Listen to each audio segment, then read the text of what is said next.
آئے، ماں کے پیٹ میں تھے، کھانا شروع کیا، اللہ نے ماں کے پیٹ میں غذا کا انتظام کیا، جب باہر آئے دودھ اور مختلف چیزوں سے ہم کھاتے رہے۔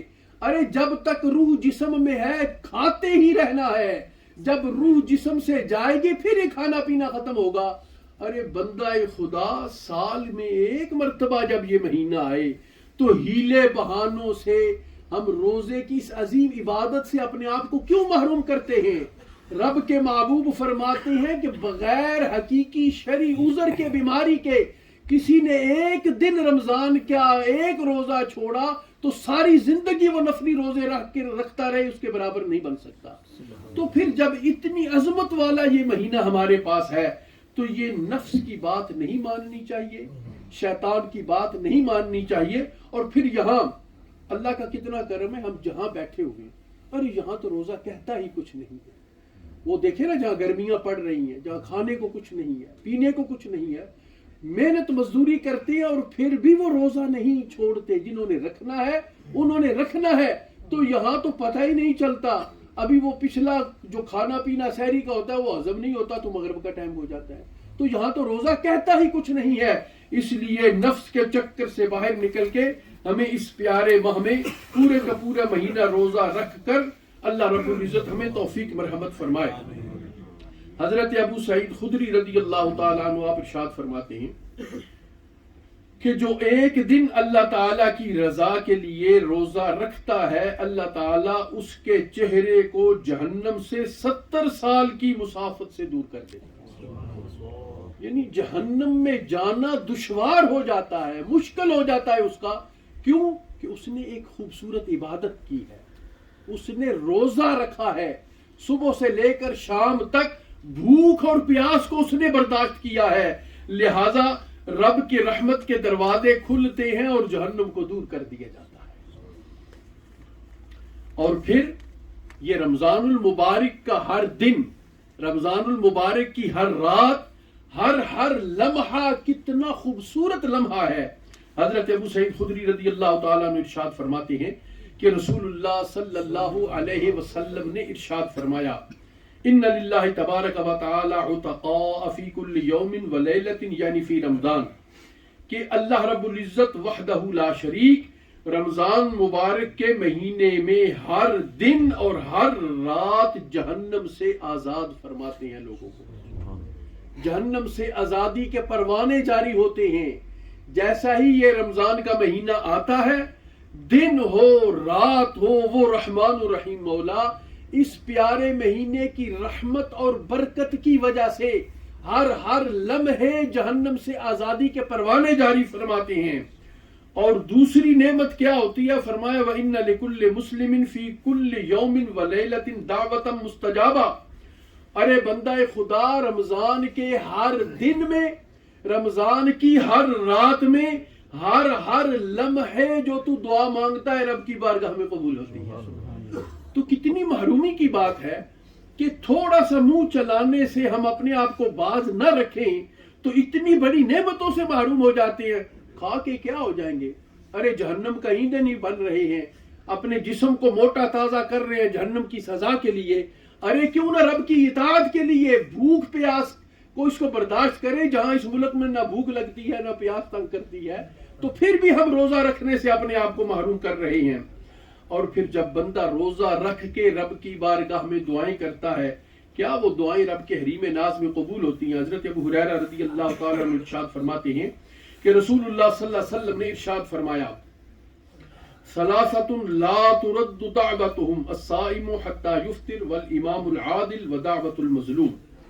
اللہ کے محبوب فرماتے ہیں 3 قسم کے ایسے خوش نصیب لوگ ہیں کہ جن کی دعاؤں کو رد نہیں کیا جاتا، وہ جو بھی جب بھی دعا کرتے ہیں ان کی ہوئی دعا اللہ کی بارگاہ میں پہنچتی ہے۔ سب سے پہلے فرمایا الصائم، روزے دار، جب تک وہ روزے کی حالت میں ہوتا ہے، روزہ رکھا ہوا ہے صبح سے شام تک، رب کے نبی فرماتے ہیں کہ روزے کی حالت میں وہ جو رب سے مانگتا ہے اللہ کی بارگاہ میں اس کی دعا قبول ہوتی ہے۔ دوسرا فرمایا عدل و انصاف کرنے والا حاکم، جو رعایا میں عدل و انصاف کرتا ہے اور قانون کے مطابق فیصلے صادر کرتا ہے، تو فرمایا جب وہ عدل و انصاف کرنے والا حاکم رب کی بارگاہ میں دعا کرتا ہے تو اس کی دعا بھی رب کی بارگاہ میں قبول ہوتی ہے۔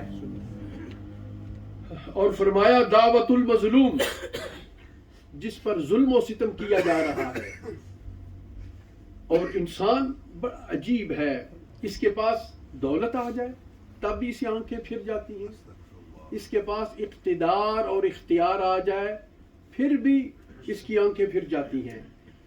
دولت کا نشہ، اقتدار اور اختیار کا نشہ یہ اتنا برا ہے کہ انسان کو انسانیت کی صف سے نکال دیتا ہے۔ وہ کہتا ہے کہ نہیں اب سب کچھ میں ہی ہوں، وہ اپنے آپ کو پتہ نہیں کیا کچھ سمجھنے لگتا ہے۔ لیکن رب فرماتے ہیں جسی بھی نشے میں مدہوش ہو کر جو کسی انسان پہ ظلم کرے گا، اس مظلوم کی جب آہ نکلے گی، دعا نکلے گی، رب فرماتے ہیں میں فوراً اپنی بارگاہ بھی قبول فرماؤں گا۔ تو ان تینوں کی دعائیں حضور فرماتے ہیں یرفعها اللہ فوق الغمام ویفتح لها ابواب السماء، رب تعالی ان تینوں شخصوں کی دعاؤں کو آسمان پر بلند فرما دیتا ہے، بادلوں سے اوپر رب کے حریم ناز میں ان کی دعائیں پہنچتی ہیں، اور فرمایا کہ آسمان کے دروازے ان کی دعاؤں کے لیے کھول دیے جاتے ہیں، اور رب فرماتے ہیں وَعِزَّتِي لَأَنصُرَنَّكَ وَلَوْ بَعْدَ حِينٍ، مجھے اپنی عزت کی قسم، اے روزہ رکھنے والے، اے مظلوم، اے عدل و انصاف سے فیصلہ کرنے والے، میں تیری مدد ضرور کروں گا، میں تیری دعا کو ضرور قبول فرماؤں گا، چاہے کچھ دیر لگ جائے۔ اسے کہتے ہیں نا رب کی بارگاہ میں دیر ہے اندھیر نہیں۔ تو جو بھی رب کے حریم ناز میں ہاتھ اٹھا کے دعائیں مانگی جاتی ہیں، وہ دعائیں اس رحمان و رحیم مولا کی بارگاہ میں یقیناً مقبول ہوتی ہیں، قبول ہوتی ہیں۔ تو اس ماہ میں جتنا ہو سکے، ساری زندگی ہم اپنے پسند کے گانے سنتے ہیں، پروگرام دیکھتے ہیں، فلمیں دیکھتے ہیں، ڈراموں میں ٹائم، ارے جب یہ مہینہ مل جائے تو یہ نفس کو خوش کرنے کی ساری باتیں ترک کر دیں، اور جب تک روح جسم میں ہے تو ہر لمحہ جب ہم اپنی عبادت میں بسر کریں گے کہ روزہ رکھا ہوا ہے تو ہم کیا کرتے ہیں، چند جو چھٹی ہوگی جی ویکینڈ ہے، کیا کرتے ہیں چند دوست اکٹھے ہو گئے فلم لگا کے بیٹھ گئے۔ او بندہ خدا، صبح سے شام تک تو بھوک پیاس برداشت کیوں کر رہا ہے کہ اللہ کو میں راضی کروں؟ تو کیا یہ گانے سن کے رب کو تو راضی کر رہا ہے؟ ارے اپنے ہاتھ سے اپنے نیک اعمال کو تو آگ لگا رہا ہے۔ لہٰذا اس ماہ میں کسی قسم کی کوئی نافرمانی اللہ کی نہیں ہونی چاہیے، نہ ہماری زبان سے نہ ہمارے کانوں سے۔ جب بری باتیں سنیں گے، کانوں میں جائیں گی، برے خیالات آئیں گے، تو لہٰذا اس ماہ کو خوبصورت انداز میں جتنا زیادہ ہو سکے حسین سے حسین تر بنائیں، اس لیے کہ اس ماہ کا ہر لمحہ، دن ہو یا رات ہو، ہر لمحہ وہ رب کی بارگاہ میں دعائیں قبول ہونے کا لمحہ ہے۔ لہٰذا ہمیں زیادہ سے زیادہ اپنی گناہوں سے تائب ہونا چاہیے، گزشتہ گناہوں کے شرمندگی کا اظہار کرنا چاہیے، مولا سے دعا کرنی چاہیے کہ مولا پچھلی زندگی میں جو خطائیں، جو لغزشیں ہوئیں، الہی وہ اپنی بارگاہ میں رحم فرماتے ہوئے معاف فرما، اور ہمیں آئندہ اعمال صالحہ کی توفیق عطا فرما۔ اور صرف اپنے لیے نہیں، ہم بہت کنجوس ہو چکے ہیں، ہر معاملہ اپنی ذات کے لیے سوچتے ہیں، دوسروں کے لیے دعا کرے۔ حضور نے فرمایا کہ پاک زبان سے دعا کرو۔ صحابہ عرض کرتے ہیں یا رسول اللہ پاک زبان سے کیسے دعا کریں؟ ہر بندہ کی زبان اپنے حق میں تو گناہ گار ہے۔ حضور نے فرمایا جب تو دوسرے بندہ مومن کے حق میں دعا کرے گا، وہ تیری زبان پاک دعا سے دعا ہوگی۔